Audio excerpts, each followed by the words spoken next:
It's been a minute. I always say that every time I come around because I need to always takes me time before I upload a new video. So yeah, it's a whole lot of stuff going on, and I'd like to brief you guys on what I mean. I'm not really concerned about the gist going on right now, but I'm concerned about you're moving. A lot of people want to migrate and leave their country, seek for greener pastures, go to other places. So yeah, that's what we're going to be talking about today, because I had that journey and I can enlighten you on the journey. You understand what I mean? So yeah, I forgot to say my name, Ruth. My name is Ruth, and you're welcome to the Gist with Ruth. Hey guys, it's a whole lot of stuff I want to talk about today, and please, in case you feel that you still have questions, okay, after this, do me the pleasure to comment in the comment section down below so I can bring you up to speed, tell you what's going on, help you with whatever you need. I mean, with information, okay? I'm not an immigration officer, I don't have the information, but I'm just telling you what is and what is not, okay? And the do's and the don'ts if you want to move from your country.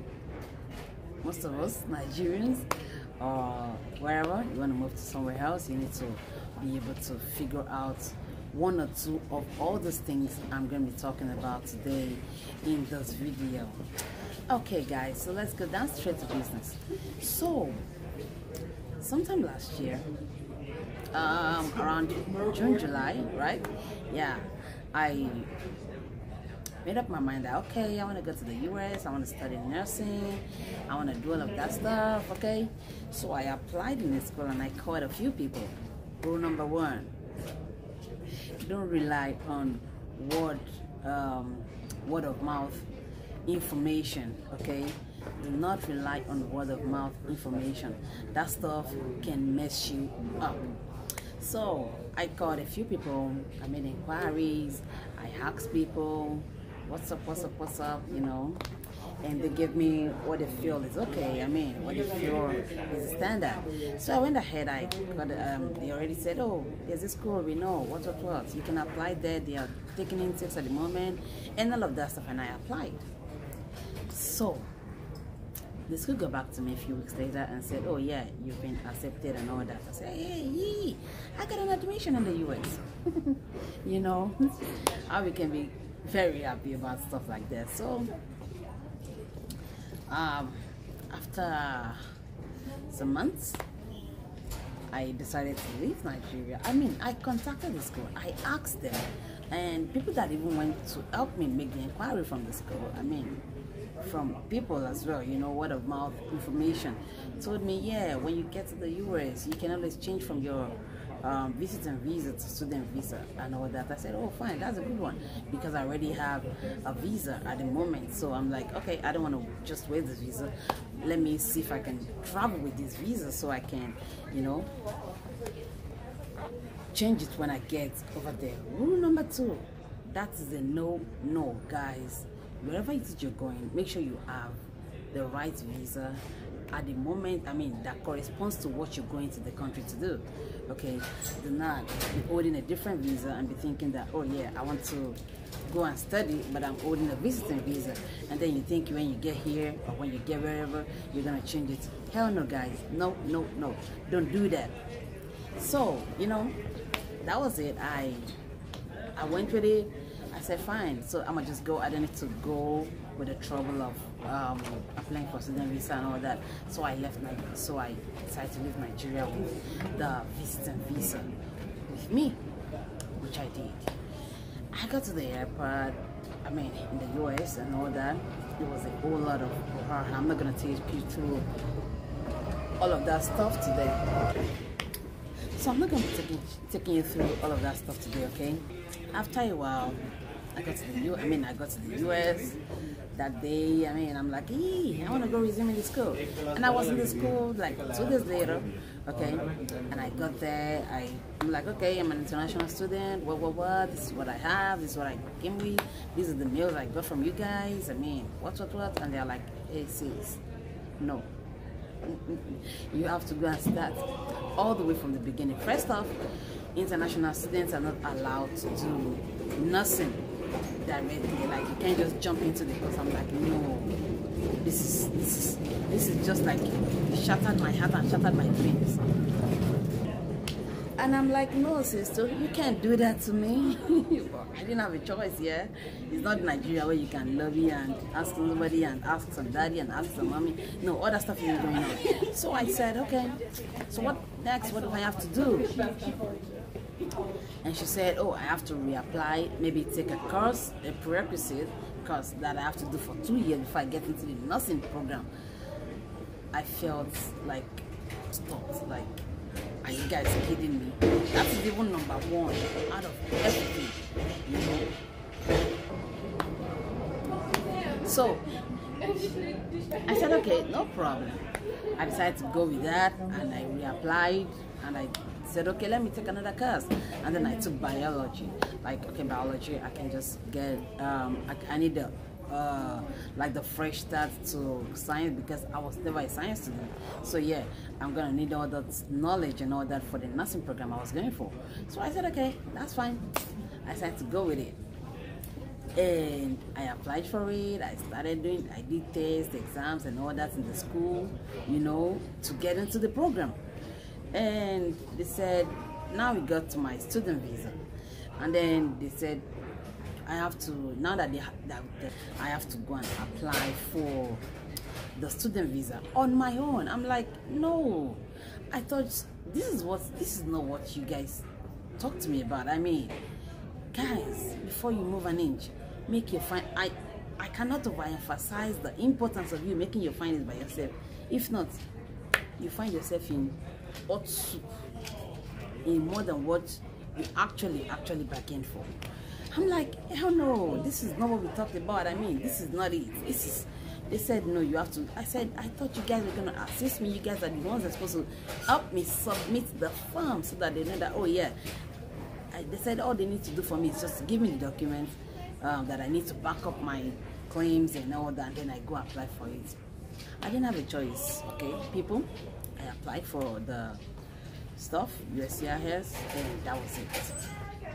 And I was waiting and praying and hoping that the response comes on time so I can get into school for the semester that was coming, since I couldn't meet the semester that I came for anymore. Okay, so eventually they got back to me like 5-6 months later, and they said they are sorry, they cannot give me the, oh no, my world crumbled. Like, I cried. Okay, and guys, I'm a very emotional person, so yeah, like when I saw the letter I cried, but then after like a day or two I just jumped up and said, okay, so what next, right? Like, I can't just sit here. I thought they were going to give me this. Now my papers have expired. What next do I have to do to get out of here? Because I cannot afford, I mean, I am not that kind of person to run up and down. I mean, they are coming, they are looking for me, they are I like to be wherever it is I am. I like to be there legally. I don't like the old trouble. A lot of people told me, oh, don't bother yourself, what, it's not only you, it's not only that. I'm like, hey, if I was single, that's different. I got husband and kids back home. I cannot afford to leave them and be stranded here. I can't go out, they can't come in. I don't want to do that. I don't want to ruin my life that I've not even started, you know. But a lot of people don't really mind. So please, you guys, I mean, this is not something that really shocks me, that really made me feel happy, okay? Because this was not all the plan I had. And this is not a spoiler alert for agents, but please, if you want to apply in a school for admission, for whatever, for immigration, for whatever, that is not Nigeria, because I know Nigeria, they can send the mail to an office, and in 1 year that office will not be responding to the mail. Oh no, things like that don't happen outside the country. So if you know you want to go to a school, you want to apply for immigration, you want to do whatever, you want to apply for anything that is not in Nigeria, please this is not a spoiler alert for agents. I'm saying it again, okay? This is not a, I mean, these people they are trying to put food on their tables, they are trying to do other stuff, they are trying to make an ends meet for themselves, okay? But guys, go on net, click the school, search the internet, read, get information by yourself. There is nothing like you getting the first-hand information by yourself than expecting and relying that somebody is going to do it for me. I will just pay the agent's money. I will just, the information that the agent is getting, you are not getting that. The agent doesn't just tell you that, auntie, what about if you for me, auntie, auntie, from Kobai, let's mama, auntie. People, like, this is 2019, right? We should learn to read. We should learn to get information by ourselves, because the world is going global and you cannot afford to be left behind, okay? Like, you really do not want to be left behind, because when you are trying to avoid getting the information from, at the end of the day, you are going to pay for it on the long run, and I kid you not. We are used to the fact that, there are some people that will do it for you, that you don't have to sweat. But what about the information that you actually need to get before you get into the school? You're not going to be getting any of that because you're not doing it yourself. So, back to my story. I'm trying to make this video not so long, but hey, if I don't finish it today, probably we can finish it some other day, and you know. So, I'm like, okay, what next, what next? So, I decided to apply for school here in Canada, and it was like quick, you know. Under 2-3 weeks they got back to me, and I'm like, okay, this seems to be going pretty well. And everybody said, oh really, your visa is already expired at the country where you're resident at the moment. I mean, how do you expect to get into another country from there? I said, just leave me. Be looking at me like this. So, you know, I was just so sure like something just has to happen for me, because I was not ready to come back home and start all over again and begin to reason it, okay? And that wasn't even the plan initially when I left. So I really feel some kind of, and I feel that, okay, let me make a message out of my mess, okay? So I went for the school, they got back to me, sent me the information I needed, and that was it. And they go back to me, you can now go ahead and apply for your study permit. Oh jeez, this was another round of prayers. Brothers and sisters in the Lord, I prayed. I fasted. I was so expectant. I was like, God, please do not leave me empty. Now, I'm not saying that everybody has to pray. You don't have to pray, okay? It depends on whatever it is that you believe in. Go ahead, believe, have faith. That faith is very, very important, okay? That faith is what's going to motivate you to do the things you have to do, or to say the things you have to say. So yeah, I got all of that, and I'm like, okay, what's the next step to do? So I tried to apply. I mean, like I said earlier, it was a whole lot for me, because now I have to apply for this thing on my own. I didn't get nobody to help me. I'm just, you know, and it took me days, weeks to figure it out. And eventually I did. Now I can even tell you that, you want to download the form, go and do this, go and do that, because I did it myself. So I applied for the form, I did all of that, and then I was waiting, and 3 weeks later, right? I had 3 weeks already. School, the fall semester already began, which I applied for, and you know, I didn't know that I had to contact the school to let them know that, hey, I've been coming late or what. So I just kept waiting, like, okay, whenever my visa comes, I'm gonna move. So, brothers and sisters, I'm just so excited. Like, I've always wanted to share this story with you all, because I know there are some other people out there that really want to, they are looking for the way out at the moment. But hey, you need to do the studying, you need to do the reading.